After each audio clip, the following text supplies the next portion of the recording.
স্বপ্ন। প্রতিটি মানুষ স্বপ্ন দেখে।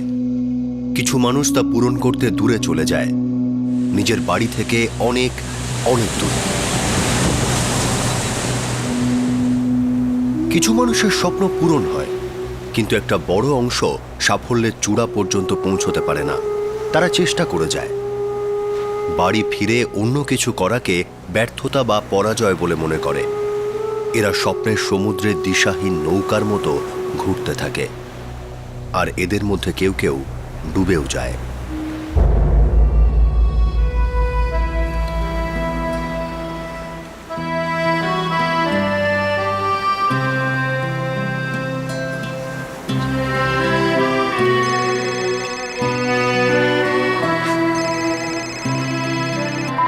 আমি দেখা করতে চাই। কোনো লাভ নেই কাজল। প্লিজ। কাজল, তুমি কেন বুঝছো না? আমাদের রিলেশনশিপটা শেষ, দি এন্ড। আমাকে আর কখনো ফোন করো না।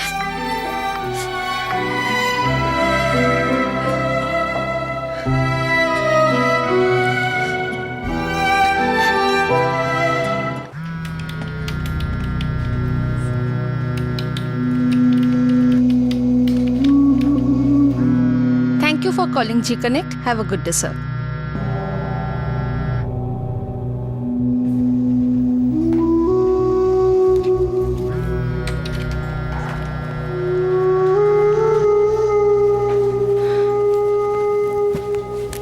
হ্যাঁ কাজল, বল।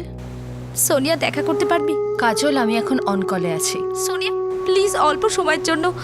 খুব ডিপ্রেস ফিল করছি আমি। কাজল, তুই প্লিজ নিজেরটা হ্যান্ডেল কর। আমি তোকে কতবার বলেছি যে আমার বিয়ে হতে চলেছে।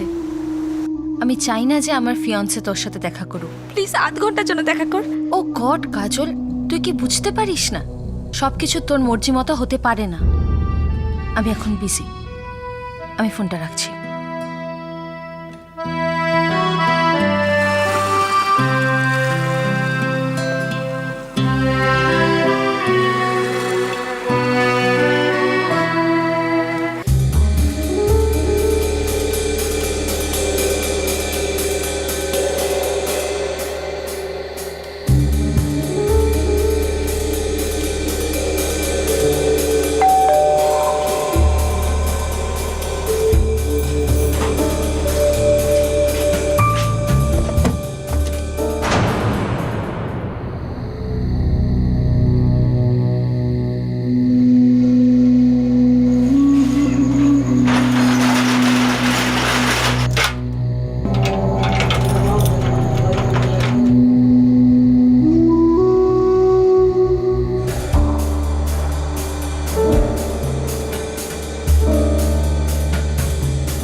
প্লিজ চলে যাও, আমাকে একা থাকতে দাও। প্লিজ চলে যাও তুমি এখান থেকে। কি করছো তুমি? ছেড়ে দাও। বাঁচাও!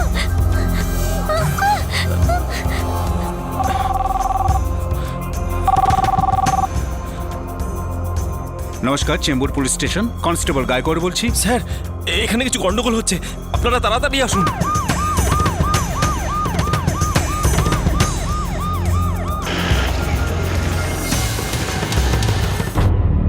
স্যার, এইদিকে। এটা স্যার, স্যার আমি ফোন করেছিলাম স্যার, এই সেই বাড়িটা। এখান থেকেই চেঁচামেচির আওয়াজ আসছিল। এই বাড়িটা? হ্যাঁ স্যার।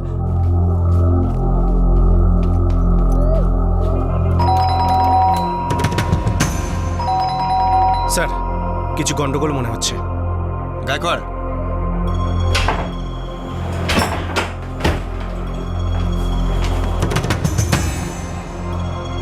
স্যার এইদিকে।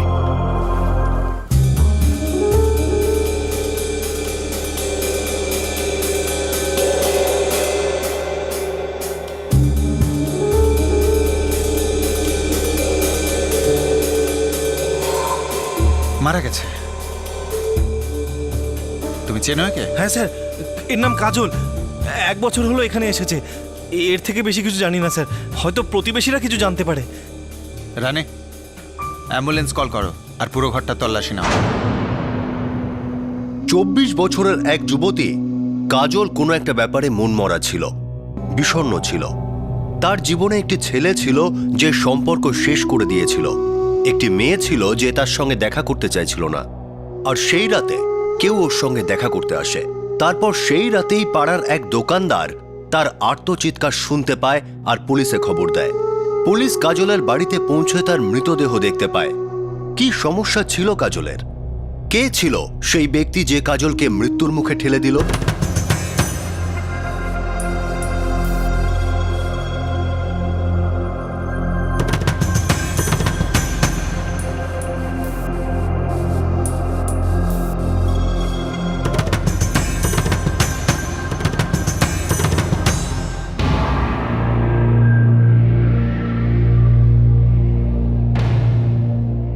না সাহেব, এরকম কিছু জানি না ওর ব্যাপারে।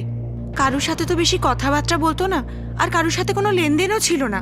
হ্যাঁ স্যার, আমি শুনে তো ছিলাম কোন একটা বারে কাজ করে, বোধহয় কোনো ডান্সার ছিল। একাই থাকতো? হ্যাঁ সাহেব, 1 বছর ধরে এখানেই ভাড়া আছে। বাড়িওয়ালা কোথায় থাকে? এখানেই চেম্বুরে আর কে স্টুডিওর কাছে। তোমাদের কারোর কাছে ওর নম্বর আছে?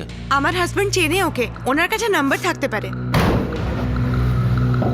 স্যার, দরজা ভেতর থেকে বন্ধ ছিল, আর যে ঘরে লাশটা পাওয়া যায় সেই ঘরের জানলা খোলা ছিল। খুনি ওখান দিয়েই পালিয়েছে। হতে পারে স্যার, আমি ফরেন্সিক টিমকে খবর দিয়েছি, ফিঙ্গারপ্রিন্ট পাওয়া যেতে পারে। গুড।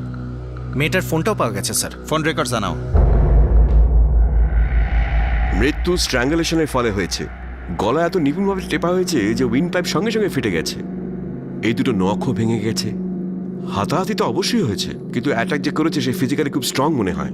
তার মানে যে অ্যাটাক করেছিল সে কি পুরুষ?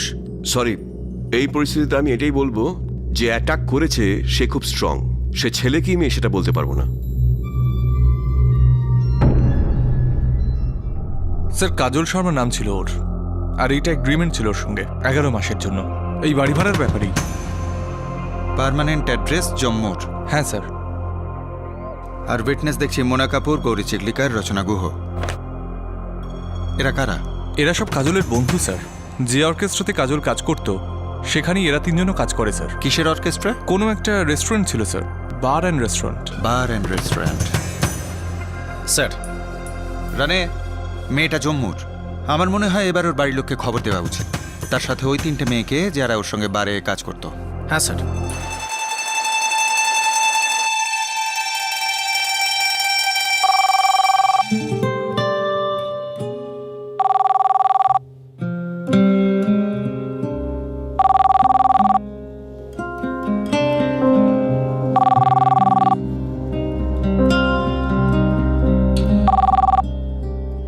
হ্যালো, মুম্বাইয়ের চেম্বুর পুলিশ স্টেশন থেকে কনস্টেবল বিশ্রাম গায়কোয়াড় বলছি। Police station? কি ব্যাপার স্যার? কাজল শর্মা কি আপনার আত্মীয়? হ্যাঁ, ও তো আমার দিদি। কেন, কি হয়েছে ওর? ও ঠিক আছে তো? সরি, উনি মারা গেছেন। কি?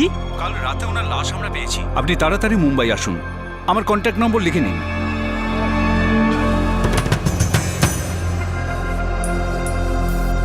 রাহুল, কি হয়েছে বাবা?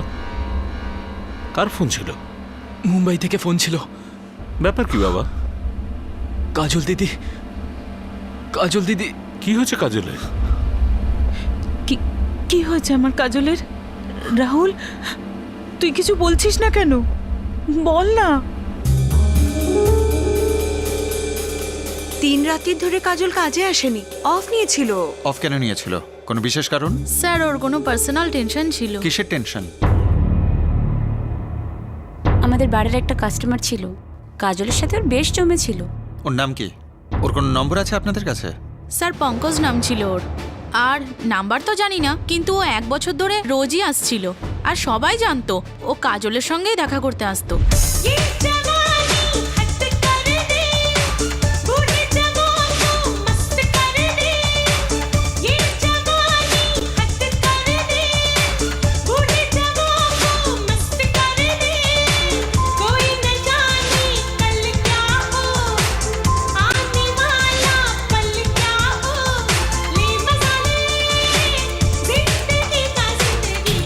दिल दिल में बसा है ऐसे पत्थर पे लकीरें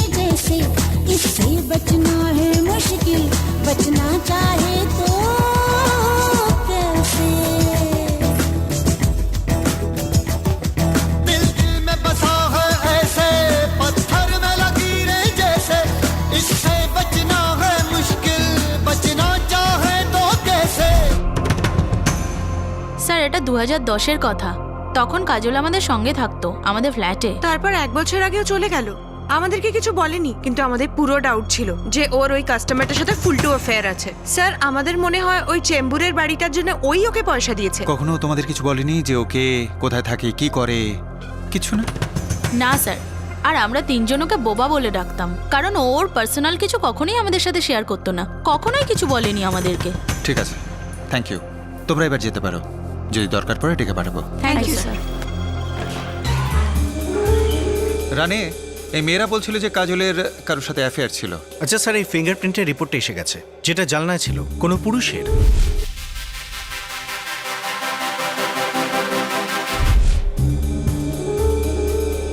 ফোন রেকর্ডস এসছে? যদি ওই লোকটাই হয় যার সাথে কাজলের অ্যাফেয়ার ছিল, তাহলে রেগুলার ফোন আর এসএমএস থাকবে। সেল নাম্বার ট্র্যাকিংয়ে দিয়ে দিয়েছি স্যার, খুব তাড়াতাড়ি পাওয়া যাবে। কাজলের বাড়ির লোক কবে আসছে? ওদের খবর দিয়ে দিয়েছি স্যার, কালকের মধ্যে চলে আসবে।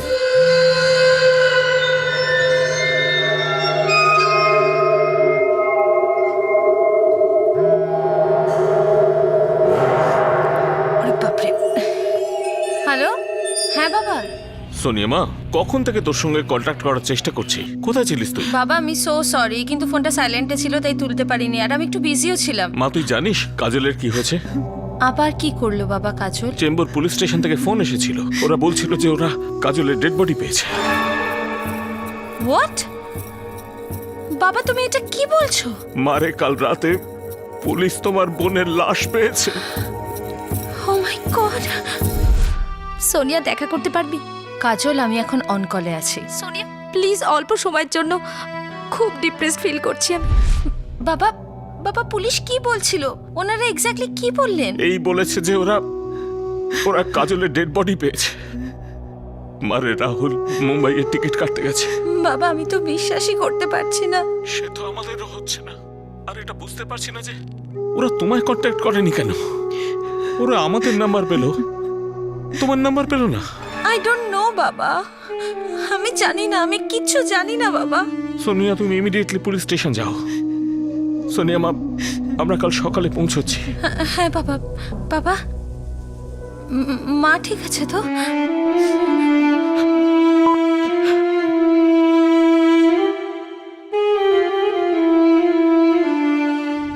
খুন হওয়া কাজলের জীবনে একজন প্রেমিক ছিল, এক বোনও ছিল যার সঙ্গে তার নিয়মিত যোগাযোগ ছিল না। জম্মুতে কাজলের বাবা মা তার মৃত্যুর খবর পেয়ে সাংঘাতিকভাবে ভেঙে পড়েছিলেন, কিন্তু তারা এটা জেনেও অবাক হয়েছিলেন যে কাজলের দিদি সোনিয়া তার মৃত্যুর খবর জানতই না। কাজলের বাবা মা এটা ভাবতেই পারেননি যে 2 বোনের মধ্যে এতটা দূরত্ব ছিল। কি কারণ ছিল এই মনোমালিন্যের? এর মধ্যেই পুলিশ কাজলের ফোন রেকর্ডস থেকে সেই লোকটার নাম্বার পেল যার সঙ্গে সম্ভবত কাজলের প্রেম ছিল। স্যার, এই নাম্বার 44555666, এই নাম্বারটা বারবার দেখা যাচ্ছে। কাল সন্ধ্যাবেলাও কাজল এই নাম্বারে ফোন করেছিল। নাম্বারের ইউজারকেও পাওয়া গেছে। ওর বয়ফ্রেন্ডের? না স্যার, ওর বর্দি সোনিয়ার নাম্বার। বিপিওতে কাজ করে, থানেতে থাকে, একা। রানে, কি অদ্ভুত ব্যাপার যে বড় বোন এত কাছে থাকা সত্ত্বেও এখানে একাই থাকতো, আর ওর বাড়ি ভাড়ার এগ্রিমেন্টে ওর বড় বোন সোনিয়ার কোনো সই নেই। ওর বর্দি সোনিয়া দুপুরবেলা আসছে স্যার। রানে, এই যে নম্বরটা 555446, এটাকে ফলো করো। স্যার, এটা পঙ্কজের নাম্বার, যার সম্পর্কে ওই 3টে মেয়ে বলছিল। আমি দেখা করতে চাই। কাজল, তুমি কেন বুঝছো না? আমাকে আর কখনো ফোন করো না। ডায়াল করো। হ্যাঁ স্যার।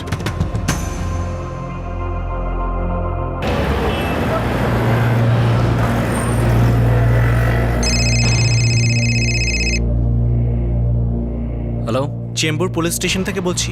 আপনার নাম? আগে আমার নাম পঙ্কজ কার্কেল। বলুন কি ব্যাপার? কাজল শর্মা আপনার বন্ধু? বিশেষ বন্ধুত্ব?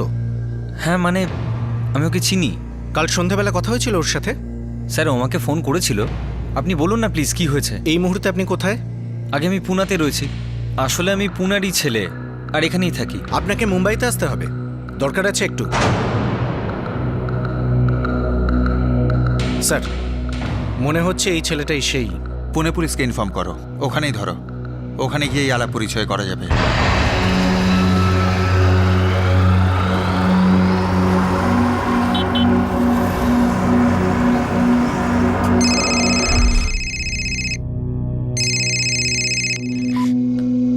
করতে চাই।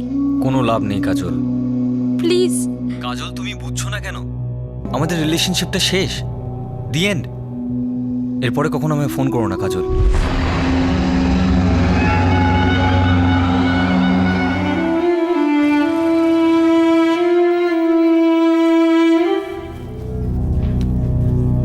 বাবা, আজ সন্ধ্যের ফ্লাইটের টিকিট পেয়ে গেছি। রাহুল, তুমি তো বারবার মুম্বাই আসা যাওয়া করতে। তোমার কাজল আর সোনিয়ার দুজনের সঙ্গে দেখা হতো, কিন্তু তুমি এটা তো কখনো বলনি যে ওরা আলাদা থাকে। এখন তো মরে গেছে তোমার কাজল দিদি, এখন কি করছো?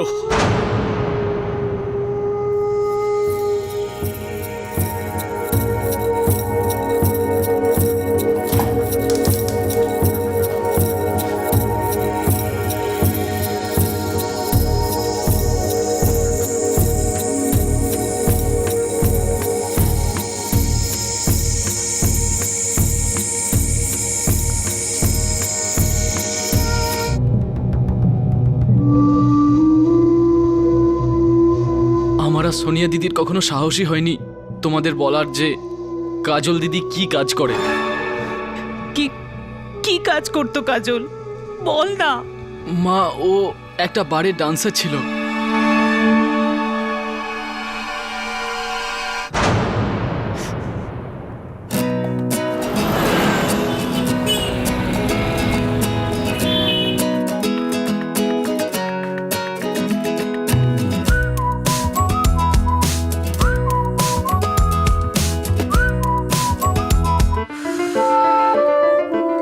কাজল, এভাবে আয়নার সামনে তেরা বেঁকা মুখ করলি না, তুই জম্মুর কাজল থেকে সুপারস্টার কাজল হয়ে যাবি না। সোনিয়া, কাজল তো আমার আইডল, কিন্তু তুই দেখে নিস আমি আমার নিজের আইডেন্টিটি বানাবো। একদিন এত বড় অ্যাক্ট্রেস হয়ে যাব না যে প্রত্যেকে আমাদের এই জম্মুকে টপ স্টার কাজল শর্মার শহর বলে ডাকবে। দেখে নিস। প্রশ্নই ওঠে না কাজল। কিন্তু বাবা, আমার কনফিডেন্স আছে, ট্যালেন্ট আছে, আমি একটা ভালো ব্রেক নিশ্চয়ই পাবো। দেখ কাজল, তুই সোনিয়া আর রাহুলের মতন পড়াশোনায় মন দিতে পারছিস না, আর মা এই ফিল্ম লাইন অ্যাক্টিং আমাদের মতো লোকের জন্য নয়। আমাদের মতো লোকেদের জন্য নয় মানে? তুমি ফিল্ম ইন্ডাস্ট্রিকে এত খারাপ কেন মনে করো? মা, ভালো ভালো মানুষ সেখানেও রয়েছেন, আমার তোমার মতো ডিসেন্ট লোকজন। মা কাজল, তর্ক করো না। শোন মা, আমরা মধ্যবিত্ত লোক, আর তাও আবার জম্মুর। আমরা তোমায় এটা বলছি না তো যে বিয়ে করে বাড়ি বসে থাকো। আমরা তোমায় পড়াশোনা করাচ্ছি যাতে তুমি কোনো জব করো, সরকারি বেসরকারি যে কোনো জব করো, যাতে কাল তুমি তোমার হবু স্বামীকে সাহায্য করতে পারো। আর যে বাড়িতে যাবে সে বাড়িতে তোমার সম্মান বাড়বে। বাবা, যখনই কোনো অ্যাক্টর তার বাড়ির লোককে বলেছে যে সে অ্যাক্টর হতে চায়, তখন বেশিরভাগ ক্ষেত্রে বাড়ির লোকজন অপোজই করেছে। কিন্তু যখন সে সাকসেসফুল হয়ে যায়, সাফল্যের মুখ দেখে, তখন সবকিছু বদলে যায়। কাজল মুম্বাই ট্যালেন্টেড লোকেদেরও কাঁদিয়ে দেয়। তোর মতো কত মেয়ে আছে জানিস যারা রোজ রোজ ওখানে হিরোইন হতে যায়? মুম্বাই ফিল্ম ইন্ডাস্ট্রিতে অ্যাকচুয়ালি কটা হিরোইন আছে বল? হয়তো 1 ডজন। তার মধ্যে অর্ধেক হিরোইনই বড় বড় ফিল্মি ফ্যামিলি থেকে বিলং করে। তা না হলে miss world, miss universe, miss ইয়ে, মিস ও। তুই রিয়েলিটিটা জানিস না।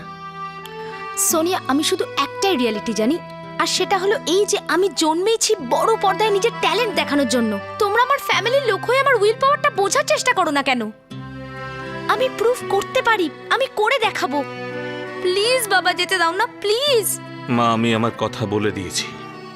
দেখো দিদি, অ্যাক্টিং করার যদি এত ইচ্ছা থাকে তাহলে জম্মুতেই কোনো টিভি সিরিয়াল অ্যাক্টিং করো, সেটাই বেস্ট হবে। আমি বলিউডে কাজ করতে চাই, এই সমস্ত সিরিয়াল টিরিয়ালে নয়। হ্যাঁ, আর বাবা প্লিজ আমাকে যেতে দাও না তুমি। আমি তোমায় শেষবারের মতো বলছি, একদম না। এটা ফেয়ার নয় বাবা। সোনিয়া যেটা পড়তে চায় ও পড়তে পারে, রাহুলের ক্ষেত্রেও সেম টু সেম। কিন্তু আমার যখন কিছু করার থাকে তোমরা সবাই উঠে পড়ে লেকচার দিতে শুরু করো আমায়।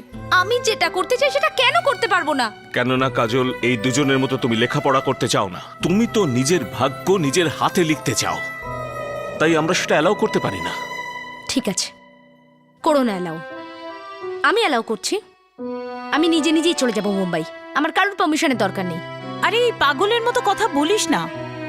ভয় দেখিও না, মা বাপকে ভয় দেখানো ভালো কথা নয়। বাবা, আমি শুধু তোমার সাপোর্ট চাইছি। বাবা, আমি লাইফে কিছু হতে চাই, কিছু করে দেখাতে চাই। একটাই তো লাইফ বাবা, আর সেটাও এতটাই ছোট। প্লিজ মেনে নাও না, প্লিজ হ্যাঁ বলে দাও, প্লিজ বাবা, প্লিজ।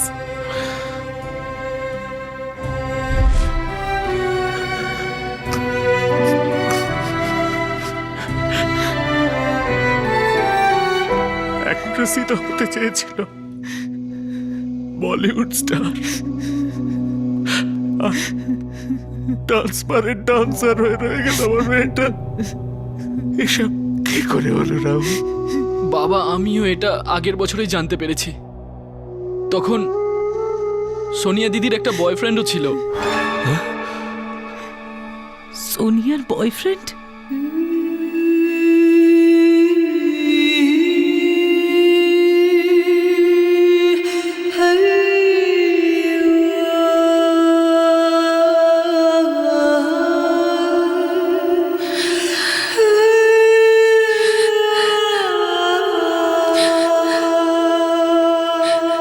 কি হয়েছে সোনিয়া?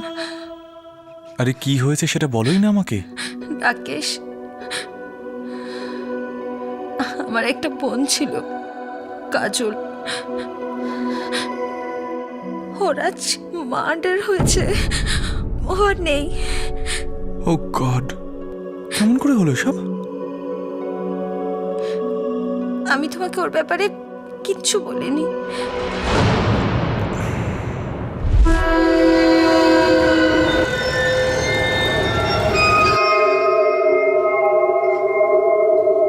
সোনিয়া দিদি, এটা কিরম কথা? তুমি রাকেশকে কাজলের ব্যাপারে কেন বলছো না? কারণ রেপুটেশন রাহুল, এটাই সব কিছু। আমি ওখানে একটা ডিসেন্ট জব করি, রাকেশ টিম লিডার, ভালো স্যালারি পায়, লোক ওখানে আমাকে রেসপেক্ট করে।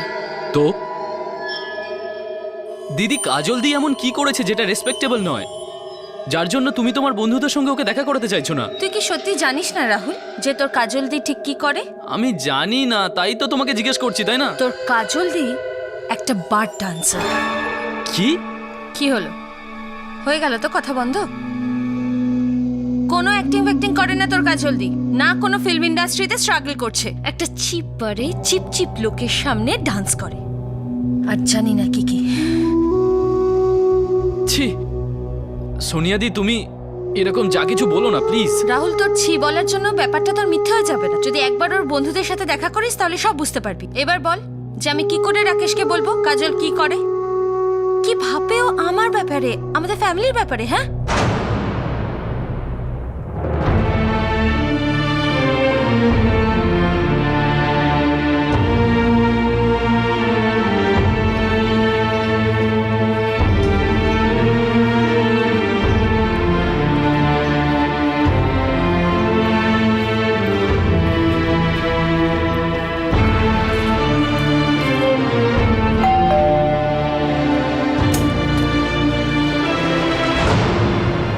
রাহুল,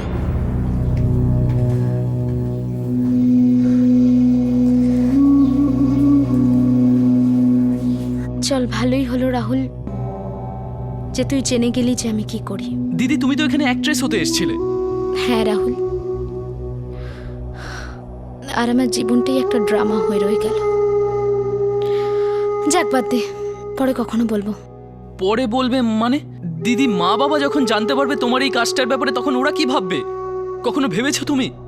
রাহুল, বাবা মা তখন জানতে পারবে যখন তুই বা সোনিয়া তাদের কিছু বলবি। আর যদি এটা হয় না রাহুল, আমি কখন ওদের চোখের দিকেও তাকাতে পারবো না। দিদি, তুমি আমার সঙ্গে বাড়ি ফিরে চলো প্লিজ। দিদি, ছাড়ো এসব আর চলো আমার সঙ্গে। ছেড়ে দিচ্ছি রাহুল, এই সব কিছু ছেড়ে দেবো আর বাড়িতেও ফিরে যাব। তবে কিছু ব্যাপার সেটেল করতে হবে, আর তারপর আমি আবার জম্মু ফিরে যাব। বাড়ি ফিরে গিয়ে নতুন কিছু করার চেষ্টা করব। সত্যি দিদি, আমি গত 2 বছর ধরে মুম্বাই আসছি, তুমি আমাকে এই ব্যাপারে কেন বলোনি কিচ্ছু? কেন দিদি? কারণ রাহুল, আমি তখন বাড়ি ফিরে যেতে চাইতাম না।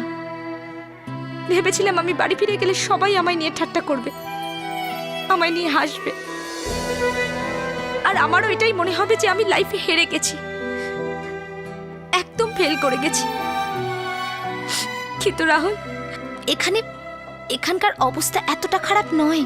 আমি বেশ ভালোই রোজগার করি, সব ঠিকঠাকই চলছে। ইনফ্যাক্ট আমার একটা স্টেডি বয়ফ্রেন্ডও আছে রাহুল, ও খুব সিরিয়াস আমার ব্যাপারে। সে কে দিদি? পঙ্কজ নামর, পঙ্কজ গার্গল। পুনেতে থাকে ও, বেশ ভালো একটা ব্যবসাও করে, আর ও আমায় খুব ভালো রাখবে রাহুল, সত্যি।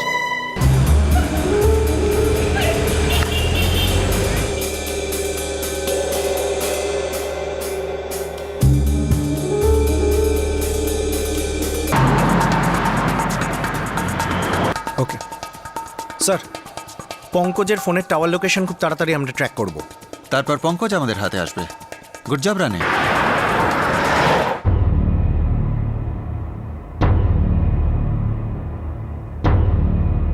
স্যার, এর নামই welcome to beaten world. How may assist you? নতুন ফ্ল্যাটের জন্য একটা স্ট্যান্ড ফ্যান আর কুলার নেব। এই পচা গরম থেকে একটু স্বস্তি চাই। বাজার চলতে সব ব্র্যান্ড আর ভরসাযোগ্য নয়। তার জন্য তো আমাদের ফ্যান আছে, all purpose bullet table fan, ceiling fan. আমাদের সিলিং ফ্যান কিন্তু 30 মাসের ওয়ারেন্টি সহ পাওয়া যায়। আছে ফারাটা 2 বছরের ওয়ারেন্টি, 17 থেকে 20 মিটার এয়ার ফ্লো, মধ্যবিত্তের সাধ্যের মধ্যে একমাত্র ভরসাযোগ্য ব্র্যান্ড বিটেন। আমাদের কুলারের কিন্তু অনেক range, 45 litres, 50 litres, 70 litres, 90 litres, 110 litres. Honeycomb সহযোগে বিটেনের সব কুলারের ওয়ারেন্টি 1 বছর। চেনা হাওয়ায় অচেনা অনুভূতির জন্য একমাত্র আদর্শ বিটেন। গরমে স্বস্তি পেতে বিটেনের ফ্যান হোক বা কুলার, আজই আনুন বাড়িতে। Beaten, digitally yours.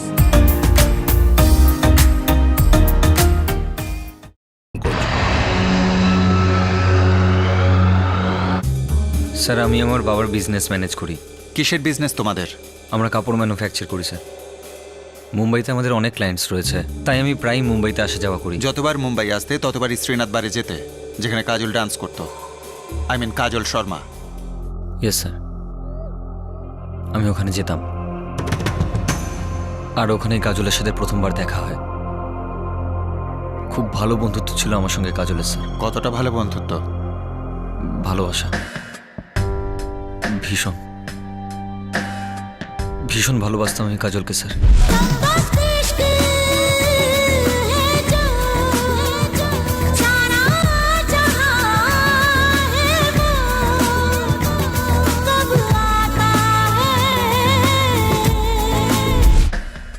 বারে আমি ওকে মন দিয়ে ফেলি স্যার। ও রেসপন্স করতো। আমরা তারপর বাড়ির বাইরে দেখা করতাম।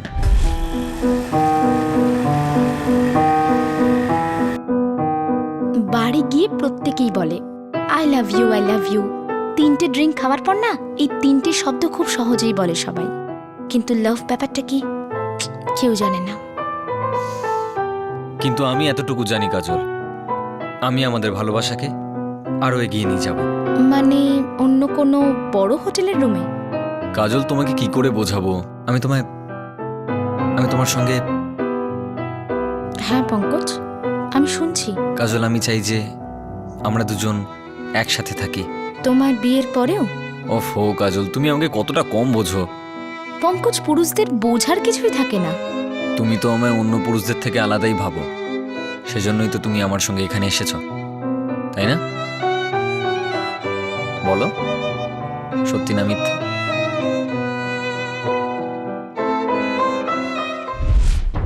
তুই ওর সঙ্গে ফুর্তি করলি, তারপর মন ভরে গেলে তুই ভাবলি এবারও হয়তো বিয়ের কথা বলবে, তাই ওকে একবারে শেষ করে দিলি, মেরে ফেললি ওকে। না স্যার, আমি ওকে মারিনি। আমি মারিনি ওকে। আমি তোকে ভালোবাসতাম স্যার, সিরিয়াস ছিলাম ওর ব্যাপারে। একটা সময় অবধি তো ছিলাম। কোন সময় পর্যন্ত? তারপর কি হলো? পঙ্কজ, আমি আজকেই ছেড়ে দেবো এই ডান্সিং লাইন, কিন্তু তোমাকে ছাড়াই মুম্বাইতে আমি কি করব? আরাম করবে, আনন্দ করবে। আমি তোমার জন্য এখানে একটা ফ্ল্যাট কিনবো, আমরা দুজন স্বামী স্ত্রীর মতোই থাকবো। স্বামী স্ত্রীর মতো? বোঝার চেষ্টা করো কাজল, আমি তোমাকে পুনা নিয়ে যেতে পারবো না। কিন্তু পঙ্কজ, আমি তোমার স্ত্রী হতে চাই, আমি তোমার বাড়ির বউ হতে চাই। আমার ওই সব কিছু চাই যা একটা মেয়ের স্বপ্ন। পরিবার, ভালোবাসা, সম্মান। আমি কারোর থেকে কম নই পঙ্কজ। দেখো কাজল, তোমাকে এই ব্যাপারটা বুঝতে হবে। আমি তোমাকে আমার বাবা মার সামনে নিয়ে যেতে পারবো না কাজল। আমরা দুজন অফিসিয়ালি স্বামী স্ত্রী হতে পারবো না কাজল। স্যার, কাজল একটা বার ডান্সার ছিল, আর আমি একটা ভদ্র ফ্যামিলির একমাত্র সন্তান। ভালো পরিবারের মানুষকে ভালো হতেও হয়, কিন্তু তুই ভালো নয় পঙ্কজ। বিয়ের কথা হয়তো দিসনি, কিন্তু আশা জাগিয়েছিলি, মেয়েটার মন চিতে নিলি, আর তারপর ব্যাস অস্বীকার করলি। আমি ভেবেচিন্তে ভালোবাসিনি স্যার, ব্যাস হয়ে গেছিল। আমিও সবসময় এই টেনশনেই থাকতাম স্যার যে আমাদের কি হবে। আমি এটা খুব ভালো করে জানতাম স্যার যে আমার বাবা মা একটা বার ডান্সারকে কখনো মেনে নেবে না। আর তারপর একদিন কাজল সবকিছু নিজেই শেষ করে দিল।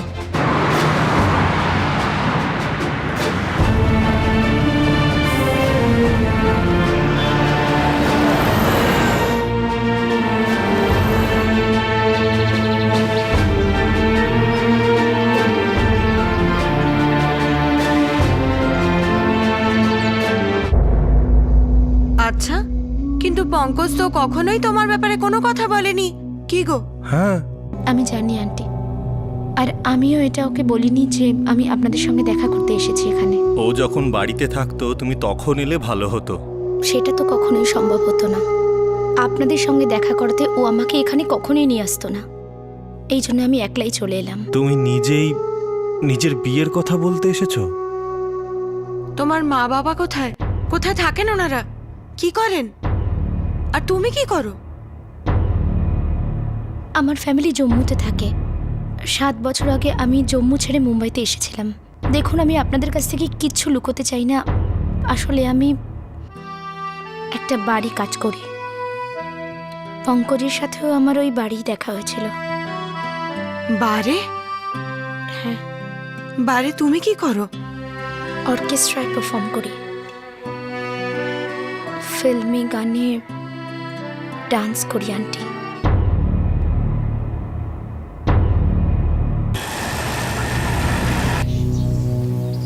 কিছু বলবে না পঙ্কজ?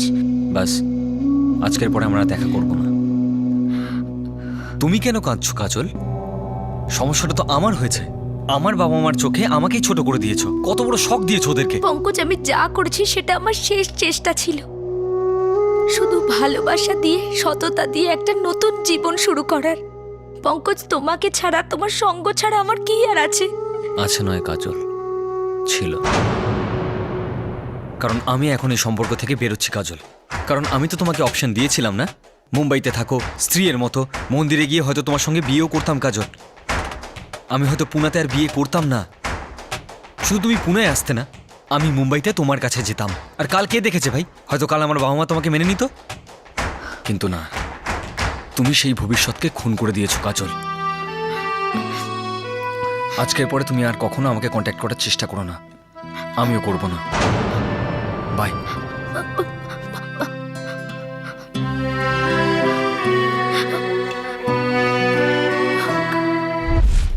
এটা 1 মাস আগের কথা স্যার। সেদিনের পর আমি কাজলের সাথে কখনো দেখা করিনি। ও আমি অল টাইম ফোন করতো স্যার, কিন্তু আমি কখনো তুলিনি। 2 দিন আগে সন্ধেবেলা ও আমাকে ফোন করলে আমি তুলি স্যার। আমি দেখা করতে চাই। কাজল, তুমি কেন বুঝছো না? আমাদের রিলেশনশিপটা শেষ, দি এন্ড। এরপরে কখনো আমায় ফোন করো না কাজল। যখন ফোন করেছিল তখন তুই কোথায় ছিলি? পুনেতে ছিলাম স্যার। আমি তো জানতাম না যে ও মরে গেছে স্যার। আপনারা বলার পর আমি জানলাম স্যার।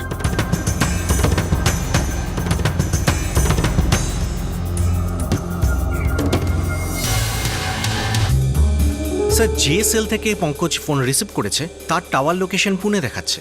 গত 2 দিনে ও মুম্বাইতেও যায়নি, ফুল টাইম এখানেই ছিল। তাহলে কাজলকে খুনটা করলো কে? পঙ্কজ, তুমি যেতে পারো। যদি আবার দরকার পড়ে তোমায় ডেকে পাঠাবো।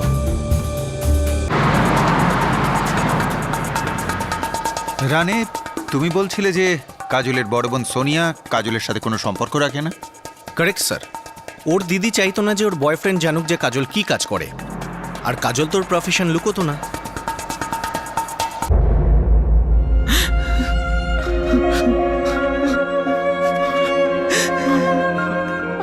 আমার মা কাজল,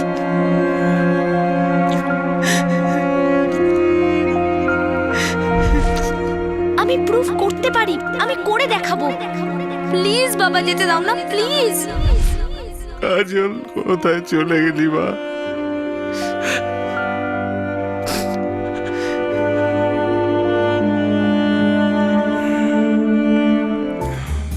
পঙ্কজের সাথে ব্রেকআপের পর কাজল ডিপ্রেসড ছিল।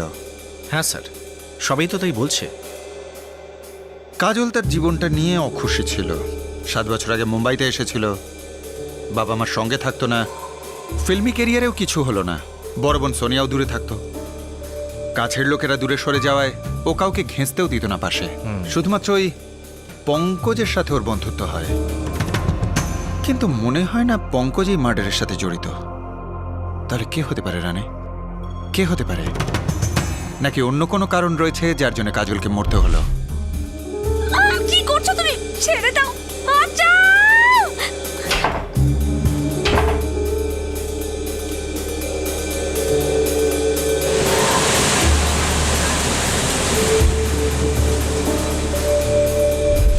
রানে, যতজন লোকের নাম উঠে এসেছে তাদের phone records R tower location locate করো।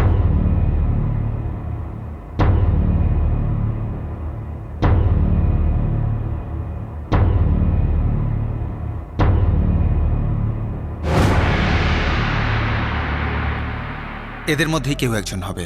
যেই করুক তার একটা কারণ আছে, এমন একটা কারণ যার জন্য কাজলকে মারতে হলো।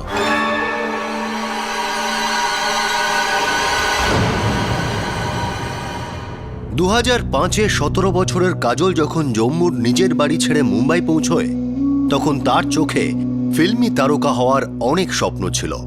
আর 7 বছর পর কাজল একটা ডান্স বারের ডিম লাইটে নেচে পেটের ভাত জোগাড় করছিল।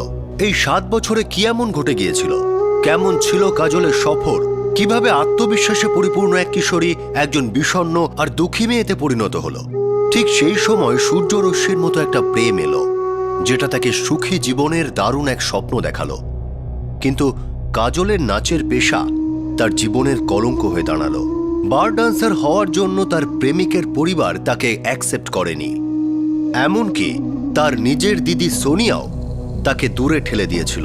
আর এখন 7 বছর পর তার সম্পূর্ণ হতাশাগ্রস্ত বাবা মা চিন্তায় পড়ে গিয়েছিলেন যে তাদের মেয়ে এত বছর ধরে ডান্স বারে কাজ করছে, অথচ তারা জানতেই পারেননি। আর এখন তার মৃত্যুর খবর তাদের চমকে দিয়েছে। পুলিশের কাছে সবচেয়ে বড় প্রশ্ন ছিল যে কাজলের খুনি কে, আর তার উদ্দেশ্যই বা কি ছিল? সে কি এমন কোনো ব্যক্তি ছিল যে কাজলকে নিজের জীবনের কলঙ্ক ভেবে দূরে ঠেলতে চাইছিল, নাকি এমন কেউ ছিল যে নিজেই এমনই স্বপ্ন আর আশা নিয়ে মায়ানগরী মুম্বাইতে এসেছিল? কাল আমরা আপনাদের দেখাবো কাজলের কাহিনীর দ্বিতীয় তথা শেষ ভাগ।